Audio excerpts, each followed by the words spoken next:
This is the Breaker.news podcast for the week of September 1st, 2024. I'm Bob Mackin, publisher of the Breaker.news and host of the Breaker.news podcast.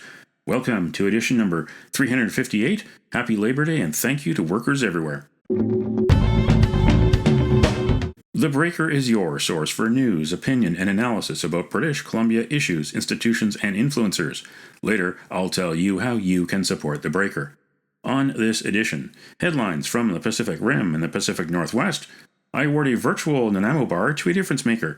And on the big deal feature, the free enterprise feud is over. Kevin Falcon withdrew BC United from the October 19th provincial election in order to support John Rustad and the Conservative Party of BC against David Eby and his NDP government.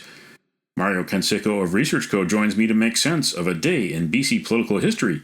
And Labor Day weekend is the unofficial end of summer. It's back to school and for many back to the office.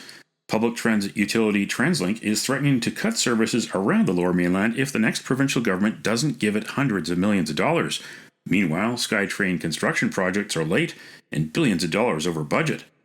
Malcolm Johnston of Rail for the Valley is my guest. He says TransLink is costing too much and it needs an audit and a shakeup.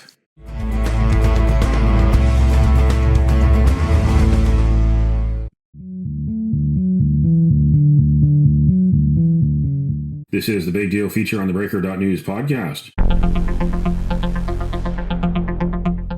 August 28th, 2024. A day in British Columbia political history. The free enterprise feud is over. BC United leader Kevin Falcon withdrew his party from the October 19th provincial election and threw his support behind John Rustad and the Conservative Party of BC in a bid to defeat David Eby and the NDP. Here's Kevin Falcon speaking at the Wall Centre in Vancouver. Whether staff, whether caucus colleagues, whether candidates, whether supporters, I want them all to know that I have a line of sight into a whole range of areas that impact what kind of campaign we can run. And I can look them all in the eye and say to them, this is the right thing for us as a party, and it's the right thing for British Columbians. John Rustad. Frankly, I'm so thrilled and pleased that we're able to bring this together, even though I know it's very tough on a lot of people.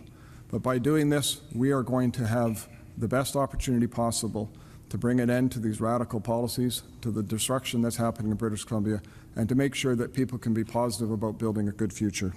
Joining me on the podcast is Mario Canseco, president of ResearchCo. What is your reaction to this announcement?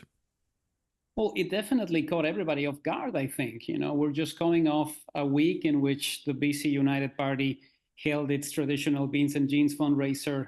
The announcement comes less than 24 hours after BC United presents its Forestly platform, and at a time when they were desperately trying to get the attention of voters to what they were talking about. There's still a lot of complexity on where this will go, of course, because apparently we're going to be heading into a situation with discussions about what happens in each riding and which candidate is the best position to run. Which ironically is what they could have done in December and probably establish a more united front that would have campaigned against the NDP with a larger runway. But this is the situation where we are right now, partly because of the collapse of BC United. At one point, polling closer to 40%. And then the last time we asked in July, in single digits at just 9%. We'll see if any BC United members stand up and contest this in any way. But as I understand it, this was negotiated with Kevin Falcon and approved by the board of BC United. Do you think that there could be a surprise along the way? Anyone might try to contest this, say, in the courts even? I think there's a possibility of that. Part of what makes this hard to fathom for the candidates who decided to run is you're stuck in a situation that is not the one that you signed up for. If you're a BC Conservative who has been there from the start, you're not one of those star candidates that came in late into the game. Are you going to be asked to vacate your seat or your possibility of being on the ballot because BC United has somebody who's better positioned than you are? So I think it can hurt them both ways. I mean, certainly not Kevin Falcon because he's not going to be leading a party after the election. But it could lead to significant problems for John Rustad when he has to counter people who chose to run under him when they were at a significantly lower level in the polls. and are now being told to step aside because the candidate from BC United is seen as better positioned to win. So it's not as if we're going to have a situation that ends quietly for either of the parties, especially if you have an incumbent who essentially says, I know the doors, I think I'm better positioned to do this. And the BC Conservative candidate in the same riding says, well, I've been knocking on the same doors and people don't like you. So it's not going to be an easy marriage in that sense. What does this mean for the NDP? The NDP that back in January was looking forward to perhaps an even bigger majority, but now they have an adversary in the BC Conservatives who will be uniting the right and fighting them in the October 19th election for the NDP. Could this mean defeat? I think it makes things significantly more complicated. You know, the wish was for the split to be perfect, to have an even number of people voting for either the BC United Party or the BC Conservatives, enabling victories in ridings where the NDP hasn't done well before. I think that was definitely the case in southern British Columbia. If you look at the numbers, you could have the BC Conservatives eating into the share of the vote of people who are running again, like Todd Stone or Peter Milovar, and then the NDP can win that riding with 33, 34% of the vote. I think that was part of the calculation for having the two parties running together. Now that is no longer the case, it becomes more about how do the forces coalesce behind the center-right alternative, which is the Conservatives now, in an election that is not being fought during the pandemic. In 2020, the NDP did very well in the Fraser Valley. They won some seats in other parts of the province where they didn't do well in 2017 because of Horgan's pandemic management. And now we have a different leader of the NDP in David Eby, and a situation where you could have those groups essentially coming back into the fold because the BC Conservatives have emerged as that option. So definitely the campaign is going to be more complicated for the NDP now, even if they hold on to all of the seats in Metro Vancouver and run a significantly more Metro Vancouver-based campaign. There's no guarantee that is going to be enough to propel them to victory. And only time will tell, and we're looking at the calendar. September 21st is when the election writ is expected. The date of the election is etched in stone, October 19th, and look forward to having you back on the podcast as we get closer to that day. Thanks again to Mario Canseco of Research Co. Thank you, Bob. Labor Day weekend is the unofficial end of summer, right before the official back to school. For many, it's also back to the office. And for those that don't drive, they rely on TransLink, the public transportation utility for the Lower Mainland. TransLink is also spending on a pre-election advertising campaign. It's threatening service cuts if Victoria doesn't come to the rescue with hundreds of millions of dollars. It's threatening service cuts in communities big and small around the Lower Mainland. Someone I thought would be a good person to ask about this to get through the clutter is Malcolm Johnston. He's a TransLink critic in Tsawwassen. He's with a group called Rail for the Valley. He's been watching TransLink for much of its history and then some. Tell me a bit about your history of being a watchdog for this ever increasing public transportation bureaucracy and all the major multi-billion-dollar mega projects that it benefits from. Well, it all started with a letter to the editor in the Vancouver Sun, really shredding the idea of installing the Expo 86 monorail in the West End. The politicians were on this bandwagon and they were using this term, oh, the Germans are building monorails everywhere. Well, there's only one monorail in Germany. It's the Schwebebahn. It was built in 1903. They never built another one after that. In fact, today it's a historic monument. So when you start using facts against our transit development, it just carries on, because then we had SkyTrain and it carried on with that, because we're not being told the truth about this light metro system that we have. And unfortunately, our politicians are wedded to it, and they're wedded to these huge costs because of it. And we've gone so far now that we're really in a big transit deficit. And SkyTrain is this technology that really made in Canada technology, and the only place in the world that really uses it is really Vancouver, with a couple of small exceptions. Well, it's not Canadian technology. It's actually 1960s German technology that the Urban Transportation Development Corporation in Ontario bought. And it was first used on a monorail maglev that didn't work. And then they used the linear induction motors to operate a semi-conventional rail car, and no one wanted it. The system is basically unsaleable, and it has been for the last 50 years. Only Vancouver continues building with it. There's only 6 left in operation, and it has such a jaded history that I'm shocked that we keep still building with it. BC taxpayers whose money has gone into this have helped keep SNC-Lavalin alive. SNC-Lavalin, through all its corrupt history, has tried to turn the page, has rebranded itself, renamed itself as Atkins Realis, and they were actually given a contract by the NDP government, among other companies, to work on the Surrey-Langley SkyTrain project, which, of course, surprise, surprise, is behind schedule and over budget. It was supposed to cost $4 billion. Now it's going to cost $6 billion. What do you think of this project, which should have been an LRT line way back when, except Mayor Doug McCallum of Surrey changed the NDP's mind and said, no, forget LRT, let's go with SkyTrain? I don't think McCallum changed the NDP's mind. I think Trudeau changed the NDP's mind, because SkyTrain's all about jobs in Quebec and Ontario. That's all it is. It really, the system is dated, it's old, it's hugely expensive to build, it's very expensive to operate, even though it's driverless transit systems are very expensive. The whole concept of light metro, which SkyTrain is an inner city people mover, something that is cheap, that can move large amounts of people cheaper than a subway when you build it elevated. So it's a bit of an oxymoron that it's actually built in a subway under Broadway. It's not a regional railway. It's going to be a very expensive proposition to operate to Langley. It's the wrong system.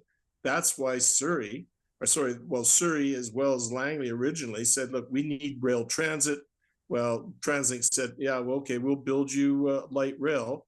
But I think there was pressure from Ottawa, because they've always pressured transit authorities in Canada to build with a SkyTrain-like system. And what people don't really, it hasn't been known that SkyTrain, the system that's used on the Expo Millennium lines, has had 4 owners. It's a proprietary railway. It's had 4 owners. One of those owners was Lavalin. Now, Lavalin went bankrupt trying to build one in Bangkok, and then later SNC-Lavalin amalgamated with SNC amalgamated with Lavalin, become SNC-Lavalin, and they acquired with that the engineering patents. So now, if you want to build it at any type of cost saving, you have to include SNC-Lavalin. They have engineering patents. Now, the system is now owned by Alstom, and all of Bombardier's patents for the second generation cars are now owned by Alstom. But we don't know about the engineering patents. So I think SNC has to be included in any SkyTrain construction. That's just the way it is. And unfortunately, that people don't realize that. The media doesn't realize that. To them, transit is a motherhood and apple pie proposition. You don't say anything bad about it because public transit's good. Well, this thing's costing us huge sums of money. And I mean, Mayor McCallum, who was, Surrey's version of Trump, said, oh, we can build this. I'm an expert. We can build this for a 1.63 billion. Well, TransLink came back and said, no, it was really 3.1. Well, you start talking to experts outside of the Metro Vancouver bubble, and they said, look, 4 to 5 billion. Now it's gone up to 6 billion. And if you include the operations and maintenance center number 5, it's going to be 7 billion. It is a transit system that keeps on taking the taxpayers' money and offering nothing. Because according to TransLink, this system, this extension to Langley, is going to carry fewer passengers than the Broadway B-Line bus. And that Operations Maintenance Center 5 that you just mentioned, that is going to be built on agricultural land reserve land that the BC NDP cabinet quietly changed the designation of by a cabinet order last December. Looks like it's going to be $1 billion. Looks like it's going to be added to the cost. I've asked the Ministry of Transportation and Infrastructure straight up, and they haven't given me an answer. They haven't told me that you're wrong. Not only is SNC-Lavalin under its new name Atkins Realis building on the Surrey Langley SkyTrain line, but you also got another company from Spain, Acciona, and that name is well known to people, especially in the North Shore, because that was the original builder of the North Shore wastewater treatment plant, which should have been $700 million, but looks like it's going to be more than $4 billion by the time it's over. They were fired by Metro Vancouver. Now they're in litigation. They're suing each other. And yet the NDP government has given Acciona more work to do, even though it hasn't finished the Broadway subway. That's delayed to 2027. We don't have an updated budget for that. We're almost in election season. Maybe we'll never know what the actual cost will be until afterwards. What do you think needs to be done? Do you think we need to get a new Auditor General here in BC who will dig into this and get the truth for the public? Well, BC's Auditor General has a very bad history with SkyTrain. To really get down to the core of it, we have to go outside of Canada. We have to go to like the British National Audit Office, somebody outside of Canada that has a working knowledge of railways, because Canada is basically a small country and our Auditor Generals tend to be tainted. Now, the federal Auditor General is not, I would say it's bad, but really we have to get outside of Canada. We need somebody to say, this is the problem and this is it. And there it is. And they're not tainted by the local politics. And unfortunately, this is not going to happen. And the NDP, I mean, as I said, the NDP love these fast ferry projects. SkyTrain is being built on a route that you do not build a light metro on. And they're going to suffer massive financial issues with it. And it's going to continue happening because automatic railways are very expensive to operate. And when there's not that much ridership, you're paying an awful lot of maintenance money for no gain. And it really is, you have to ask yourself the question. This system has been on the market for 50 years and no one wants it. Not one of these systems have sold in 20 years. Only 7 were built. Only 6 are left in operation. And one that's still in operation went to Toronto's garage sale and bought all the spare parts they could. And that was Detroit to keep their little system running. So basically, it's just Vancouver's the only country now expanding the system or planning to expand the system in the future. And here's another problem. It is a proprietary railway. Unlike the Canada line, which is just a railway, it's a heavy rail metro built as a light metro, but the Expo Millennium lines are powered by linear induction motors. They're a proprietary railway, and there's only one supplier for cars, and that's Alstom. And I can tell you, when the last paid for orders are done, they're gonna cease production. Now, this means that if you're going to get new cars, that means you're going to have them custom built, and that just raises the cost. And I go back to the German Schwebebahn, the monorail in Germany, when they had to completely rebuild their system, they had to go out and pay large sums of money to have custom built cars to operate on it. And this is going to happen to us. And we go back to, again, to the operations and maintenance center number 5. They need it because SkyTrain's now operating these 5-car trains. Now, these cars have open vestibules, they have through communication, and you can't sort of uncouple them and do a little bit of maintenance. Every 5-car set has to be maintained as one sort of set. And we just don't have the space to do it. So they need this new operations and maintenance center for these cars. And it's just SkyTrain's just this system that keeps on costing us. TransLink has never been honest with the public with it. They hired a spin doctor as CEO from Baltimore. And when I sent an email off to Baltimore, because to the engineering department, because that's where you ask how CEOs work. You don't ask the bureaucracy, you ask the guys actually have to deal with it. And I got back an email saying we have good news, we have bad news. Good news is we're rid of him. Well, that story is bad. I mean, so what's going on? The public have no say. The public have been kept out of the loop of planning, and TransLink's literally out of control, planning this, planning that, but they don't even know where the people are going, what the people want. And really, it's just going to be more and more costly. And the other shoe's going to drop, because if Poilievre wins, he's cutting all this transit funding. So that's going to leave Metro Vancouver with a very expensive transit system, hugely expensive, and either you just stop operating it and say, well, that's too bad, the feds won't pay, or you start taxing people more. And I can tell you, as a pensioner, I'm taxed out. I can't afford anymore. You know, and I think this is the next election in BC is going to be people taxed out and voting against any more of this infrastructure until the public actually been told the truth, the facts, and not what the government wants us to hear, but the actual facts, the actual truth.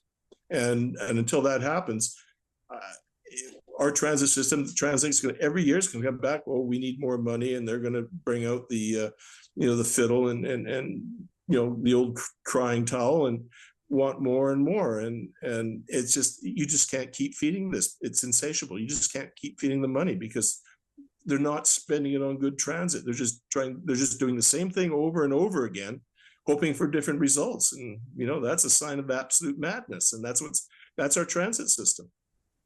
Yeah, TransLink under CEO Kevin Quinn, who was imported from Baltimore, is being asked by the NDP to basically do two things: to be the public transit agency, but also a real estate agency. The NDP, in its zeal to try to solve the affordable housing crisis, is now mandating skyscrapers, condo towers around transit stations, whether they be SkyTrain stations or bus loops.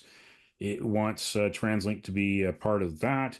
Also, at a time when, as you say, people are being taxed out of the market, people are being asked to pay more and more and more, and they don't know where their money is going. At the same time, you have a change in the market that people aren't driving gas-powered vehicles as much as they used to, and our governments are telling us they want to change everything from gas power to electric power. Well, what happens to the gas tax revenue? So where are they going? Where are they driving us? And what do you think the solution would be and should be on a long-term basis to keep people moving affordably in this growing metro area? Well, the problem is TransLink follows the hub and spoke transit philosophy, where you take a bus to transit hubs and you get on the SkyTrain, and you go on SkyTrain, and you get off and get on another bus. It doesn't work anymore. So you're building massive complexes and residential sites around transit hubs like Metrotown. But if that transit's not going where you want to go, you got to use a car. And as the rents and leases increase because of the NDP's densification, which is increasing property values, stores are closing out and they're moving up the valley where there's precious little transit. So the only way to get around to work or to shop, you need a car, because transit's not doing it. And they can't see this, and they quote, oh, it can carry X amount of people and it can do this and that. The trouble is with transit, it has to be user friendly for people to use. And if transit isn't going where you want to go, you're not going to use it. And this is what's happening in Metro Vancouver. This is why we have endemic congestion now on the #1 highway, because people are working and living up the valley and commuting crossways, and there's no transit. And the politicians, especially the NDP, utterly refuse to admit they've made a mistake. They've just absolutely refused to. And so they keep on doing, again, the same thing over and over again, hoping for different results. Well, that was the fast ferry fiasco, 30 years ago. The ferries were designed for an Iona Island, Gabriola Island, quick trip. That fizzled. So then they tried to retrofit these ferries to operate on, Schwartz Bay to Tsawwassen and Nanaimo to Horseshoe Bay. they didn't work. It didn't work well. It just wasn't, they weren't designed for that. We have a rapid transit system designed for inner city use, and now they're trying to use it as a regional railway, and it's going to fail badly. And there's another little issue too that no one's dealt with. There's almost a universal law that people won't ride transit for more than an hour to their destination. Well, Langley's just outside that hour travel list. And when people are on transit for more than an hour, they go to the car. It's simple as that. And that's what's happening in the Lower Mainland too. And these are things that TransLink should be doing, should be looking at, should take into account, and they're not. They're just saying, there's your transit, you must use it. And it's like a Monty Python skit gone wrong. It's just, it's wrong. It's all wrong what we're doing. And no one, I think the emperor's new clothes, I think that fable fits. Everybody's afraid to tell EB that we're doing it wrong and we have to change. And basically our transit is naked because it's not working. It's certainly not working. And I don't know what to do, because when you have a government that just refuses to listen to anything but their own wants and what they want to do, you just throw up your hands and just shake your head, because there's nothing you can do. And with the NDP, they don't want to listen. They don't want to know. And that means we're going to be paying a lot more taxes to fund more blunders by the NDP. And I don't want to keep pointing at the NDP, but they're wedded to the SkyTrain system like a tar baby. The Liberals, we have our own bag of worms with the Canada line, but it's a conventional railway. There's easier solutions for that to mitigate those problems. With SkyTrain, we cannot. It's a proprietary railway. And until the Premier, somebody goes up to the Premier and say, look, we're doing it wrong. Go out there and admit we're doing it wrong. And then let's do something that will work. But he won't do it. He won't do it. And that's a failing of most politicians today. They will not admit that they've been doing it wrong. And they do, as long as they can tax the public more, they keep on doing it wrong. Simple as that. The one thing that citizens can do on the road to October 19th is demand answers from the politicians. How much are we really spending? Why is it costing so much to build these transit lines, these SkyTrain extensions? And what about the future of TransLink? Should it be reformed, broken up? Should there be a full forensic audit? Those are questions for the public to ask their politicians before they go to the voting booths on October 19th. Thanks again for joining me on the podcast. Malcolm Johnston, TransLink critic. He's with Rail for the Valley.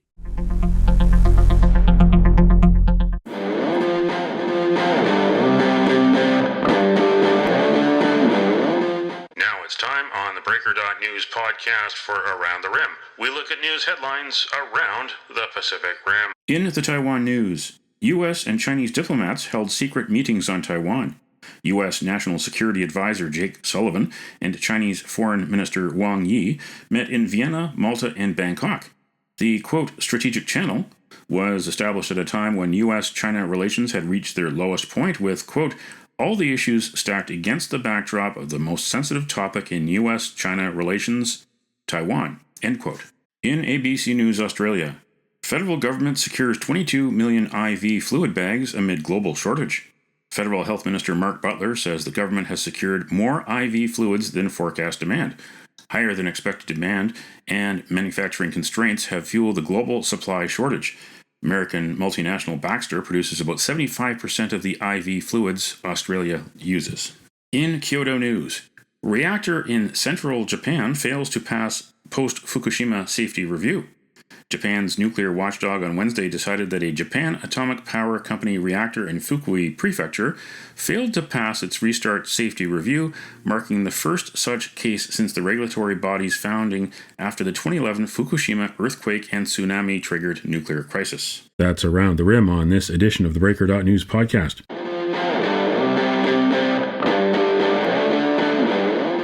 Now it's time on the Breaker.news podcast for Cascadia Calling. We look at news headlines around the Pacific Northwest. In the Oregonian, Portland's winter will differ from rest of Oregon, Old Farmer's Almanac predicts. The very northern tip of Oregon, including Portland, will see a colder than normal winter, but most of the state will see a mild winter. The Pacific Northwest region will see its coldest spells in January and again in early March. Precipitation and snowfall will be above average in the north portion of the Pacific Northwest. In Crosscut, 2 Washington governor debates set for September, October date next. Democrat Bob Ferguson, the current state attorney general, and Republican Dave Reichert, a former congressman and King County sheriff, will face off in November's general election. They are scheduled to debate on September 10th and 18th. And in theBreaker.news, read stories such as a Vancouver city councillor who is critical of China's government met with CSIS, and logging contributed to Stanley Park railway derailment. Read the stories behind the headlines on theBreaker.news. That's Cascadia calling on this edition of the Breaker.news podcast. Don't matter what color you are, 'cause love will conquer hate, so you won't stand alone, you won't stand alone.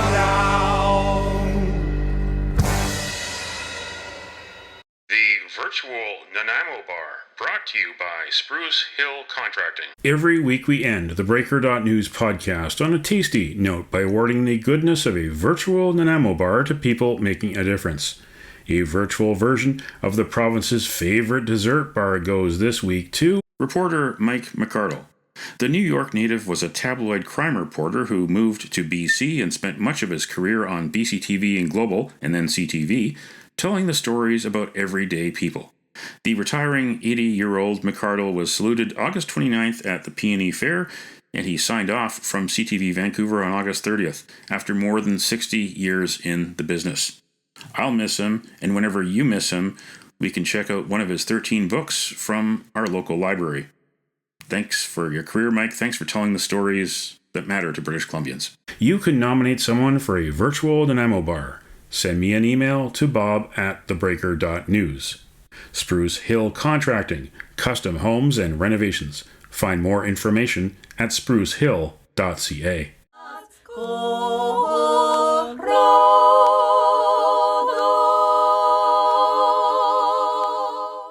That's it for the Breaker.news podcast for the week of September 1st, 2024. I'm Bob Mackin. Thanks for joining me. Did you know that on the 1st of September in 1974, 50 years ago, the SR-71 Blackbird flew from New York to London in a record 1 hour, 54 minutes, and 56.4 seconds? Now you know. Send me your feedback. Send me your story ideas to bob@theBreaker.news. Bookmark theBreaker.news. You can also find us at theBreaker.ca. Sign up for the free email newsletter and get updates to your inbox, or follow the Breaker News as news happens on X, formerly known as Twitter. And you can support the Breaker for as little as $2 a month. For more information, go to patreon.com/thebreakernews. That's patreon.com/thebreakernews. Until next week.